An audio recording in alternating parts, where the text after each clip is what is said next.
What's up, guys? There's a lot of questions that's been asked on the Corvette drift community, as well as to me personally, about what setup should I get for my angle kit. For FDF, the Mini Mantis kit or the Mega Mantis. And first off, I want to say it depends on what your goal is. So if you are a Pro-Am driver, you've already got a car, now you're building a Corvette, you probably should get the Mega Mantis. You already know the different adjustments that can be had with that kit. However, if you just bought a Corvette and you're just now starting drifting, you do not need the Mega Mantis kit.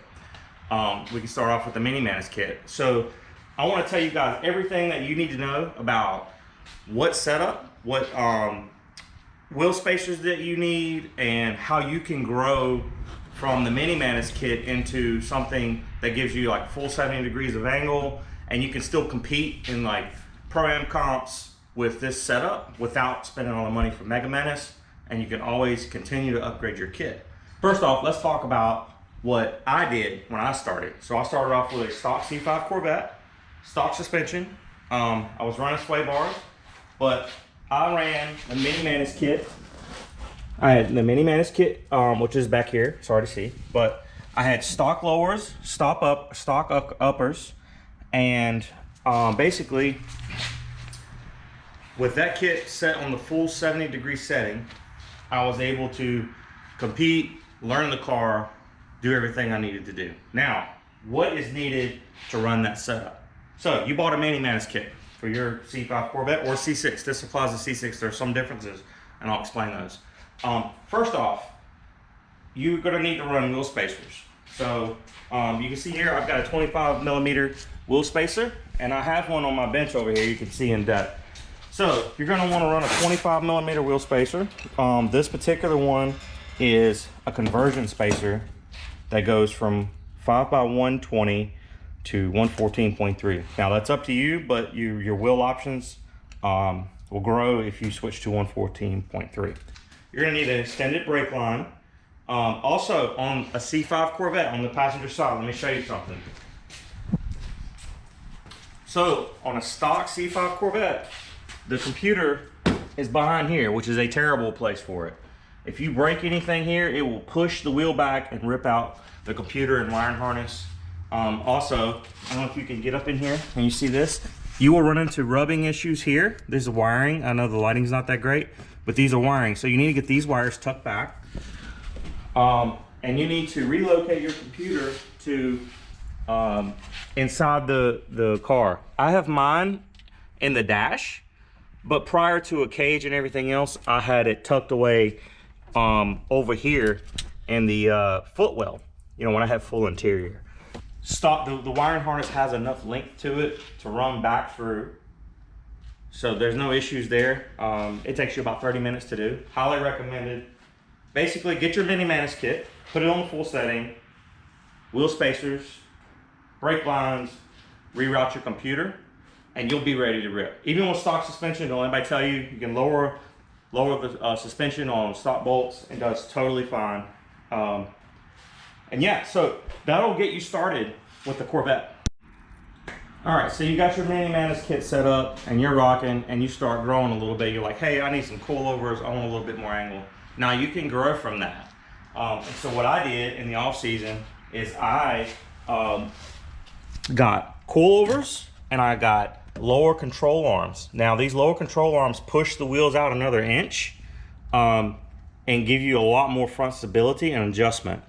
I also upgraded to these tie rod ends that FDF sells. That's where it connects into the rack. And then you have this long body here that connects to your Mini Mantis kit, and these are awesome. So this is what your replacement looks like. So this is the weak point. This is a hollow body. So most likely if in a collision, this is going to break. This is super easy to replace. You could even have this preset to the length that you need, and when something bends up, pull the old one off, put this one on, and you're ready to go. These are highly recommended. I had issues with the stock ones. After 2 events, the inner tie rod end would get some slop. All the aftermarket ones are trash. The GM ones were good, but I don't know if you can get those anymore. So I highly recommend that upgrade. And now I have a full 70 degrees of angle that I grew from my Mini Mantis kit. So from here, yes, I probably need to upgrade to the full Mega Mantis kit. It has more adjustability, but just trying to show you guys what you can do with the different products that FDF has and how you can grow from a Mini Mantis kit from there. And you can go out ripping pretty cheap. You know, the kits aren't that expensive, and as you get more money, you can grow on that kit. Now, here's one thing I want to mention.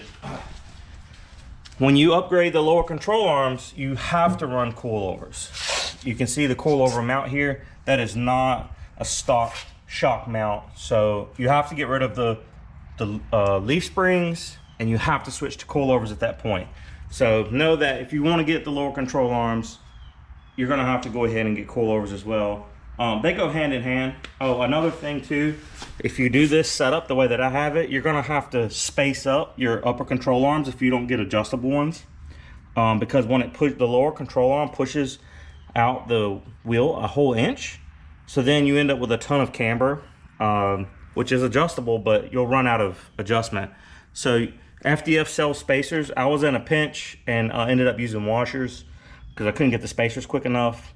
And this works. I don't recommend this. I recommend getting the spacers from FDF. They're set to go. You're good to go. You don't have to remember what size washer you bought or how many you bought or any of that. Put the spacer in there and let it go. And so, yeah, that's basically it. Well, one last thing. A lot of people ask, do you run a sway bar? Yes, I do. I run a fully adjustable front sway bar that is compatible with this FDF kit. I highly recommend running a sway bar in the front, as it gives your front end more grip, more control, and you have more adjustability. Some guys don't run it. At the end of the day, it's preference, but that's my setup. That's what I'm running. And if you guys have any questions about FDF products, specifically for the Corvette, feel free to hit me up. If you have questions about my alignment specs, about this setup or how I got here, feel free to drop a comment. Feel free to reach out and message me. I will help you guys as much as possible. I want to see you on the track, and I want you to be successful. So hit me up, and until next time, let's go drift it.